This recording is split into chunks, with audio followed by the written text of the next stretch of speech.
ప్రతి సంవత్సరం ఖచ్చితంగా క్యాలెండర్ రిలీజ్ చేస్తామని చెప్పి చాలామంది ముఖ్యులు కాంగ్రెస్ నేతలు మాట్లాడడం జరిగింది.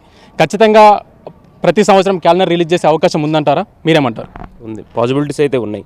వాళ్ళు బీఆర్ఎస్ గవర్నమెంట్ ఏదైతే తప్పులు చేసిందో వీళ్ళు చేయకూడదు ముందస్తు ప్రణాళికలతో క్యాలెండర్ని ఇష్యూ చేసిర్రు. అది నమ్మిర్రు జనాభా. కాబట్టి వీళ్ళను అధికారంలో తీసుకురావడానికి విద్యార్థులు, నిరుద్యోగులు వాళ్ళ కృషి ఎక్కువగా ఉన్నదన్నమాట.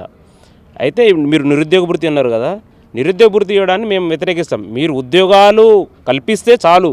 ఒక 2 lakhs అన్నారు కదా, 2 lakhs నింపిన తర్వాత రిమైనింగ్ ఇంకా 28 lakhs మెంబర్స్ ఉంటారు. వాళ్ళకు వేరే software skills training centres provide చేసి వాళ్ళకు ఉద్యోగ అవకాశాలు కల్పించడానికి ప్రయత్నాలు చేయాలి తప్ప నిరుద్యోగ భృతి ఇచ్చి చేతులు దుబ్బుకోవడానికి ప్రయత్నాలు అయితే చేయొద్దు గవర్నమెంట్ అయితే.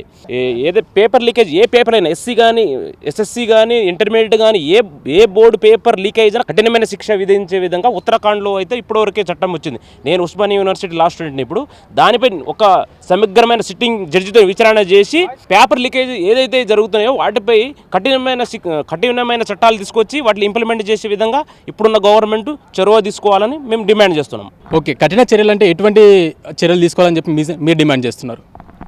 ఇప్పుడు ఉత్తరాఖండ్లో ఇంప్లిమెంట్ అవుతుంది. ఇప్పుడు వన్స్ ఏ పేపర్ అయినా లీకేజ్ అయితే 20 years అంటే 20 years వరకు పనిష్మెంట్ విధించే విధంగా ఆల్రెడీ చట్టాలు ఇతర రాష్ట్రాల్లో ఇంప్లిమెంట్ అయింది. అది ఆ తరహాలోనే మన తెలంగాణలో కూడా ఆ చట్టాలు తీసుకొస్తే ఎవరైనా లీక్ చేయాలన్నా భయపడతారని నేను ఆశిస్తున్నాను. సో బీఆర్ఎస్ గవర్నమెంట్ ఒక మాట అంటుంది ఏంటంటే 2 లక్షల ఉద్యోగాలు భర్తీ చేయడం అనేది ఆషామాషి వ్యవహారం కాదు, మేమే చేయలేకపోయాము, వాళ్ళు ఎలా చేస్తారు? ఇప్పుడు వచ్చిన కొత్త పాలన కాబట్టి ఇప్పటికే చనిపోయిన కాంగ్రెస్ బతికి ఇప్పుడు అధికారంలోకి వచ్చింది, వాళ్ళకంత సీన్ లేదని చెప్పి బీఆర్ఎస్ కొంతమంది నాయకులు అంటున్నారు. దానికి మీరేమంటారు? నేను దీన్ని కౌంటర్ వేస్తున్నా.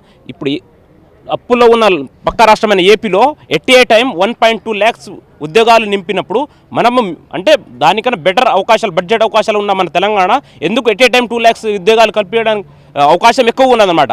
పక్క ఉన్న అప్పుల్లో ఉన్న ఏపీనే 1.2 lakhs ఉద్యోగాలు ఎట్ ఏ టైం నింపినప్పుడు మిగులు బడ్జెట్లో ఇప్పుడు అంటే మనకు ఆ సోర్స్ మన హైదరాబాద్ సిటీకి ఒక క్యాపిటల్ ఎక్స్పెండిచర్ చేసే పాసిబిలిటీ ఉన్న రాజధాని మనకు ఉన్నది. వాళ్ళకి ఏ రాజధాని లేకపోయినా ఎట్ ఏ టైం 1.2 lakhs ఉద్యోగాలు భర్తీ చేసినప్పుడు మన 2 lakhs చేయడం పెద్ద మ్యాటర్ కాదు. ఇది వాళ్ళు ఏదో వచ్చిన గవర్నమెంట్ బదనాం చేయాలనే ఆలోచన తప్ప వాళ్ళు చేయలేరు కాబట్టి వేరే వాళ్ళు చేయరు అనేది చాలా వాళ్ళ మూర్ఖత్వం. అది నిన్న రేవంత్ రెడ్డి మాట్లాడుతూ బాబామరుదులు ఇద్దరు కలిసితో కుల్లాగొట్టారు, మీ మీద లంక బిందెల కోసం అని వస్తే ఇక్కడ కాలికుండలు మాత్రమే కనబడుతున్నాయి, ఈ కాలికుండలు చూసి మేమేం చేయగలమని చెప్పి మాట్లాడడం జరిగింది. సో దాన్ని మీరు ఎలా చూస్తున్నారు?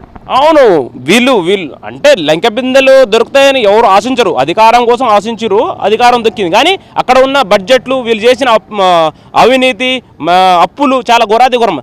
7 లక్షల కోట్ల అప్పులు ఇప్పటికే ఉన్నది. అంటే వీళ్ళు ఊహించలేదు అన్నమాట. 3 lakhs ఒక 4 lakhs ఉన్నది అనుకుంటే అది డబల్ అయిందనమాట. వీళ్ళు అన్ని వీళ్ళకు బడ్జెట్ పత్రాలను చూసిన తర్వాత వీళ్ళు అవాకయ్యారు. అందుకనే రేవంత్ రెడ్డి గారు ఇలా మాట్లాడి నేను అనుకుంటున్నా. సో మీరు ఖచ్చితంగా రేవంత్ రెడ్డి హయాంలో కాంగ్రెస్ ప్రభుత్వం నిరుద్యోగులకు న్యాయం చేస్తుందని చెప్పి మీరు అనుకుంటున్నారా? ఎస్, 100% చేస్తారు. ఎందుకంటే ఏదైతే బీఆర్ఎస్ గవర్నమెంట్ నిరుద్యోగులు నిర్లక్ష్యం చేసిందో అదేవిధంగా కాంగ్రెస్ గవర్నమెంటు విద్యార్థులు నమ్ముకొని గవర్నమెంట్ ఫామ్ చేసింది తప్ప విద్యార్థుల యొక్క తల్లిదండ్రులు కానీ వాళ్ళ యొక్క రిలేటివ్స్ కానీ 30 lakhs మెంబర్స్ మేము ఉంటే 30 × 3 అంటే 9 lakhs ఆయన చెప్పినట్టే ఈ గొంప కొత్తగా కాంగ్రెస్ పడ్డాయి. కాబట్టి విద్యార్థుల వల్లనే కాంగ్రెస్ పార్టీ రూలింగ్లో వచ్చింది. కాబట్టి 100% వాళ్ళు చేస్తారని నమ్మకం మాకైతే ఉంది.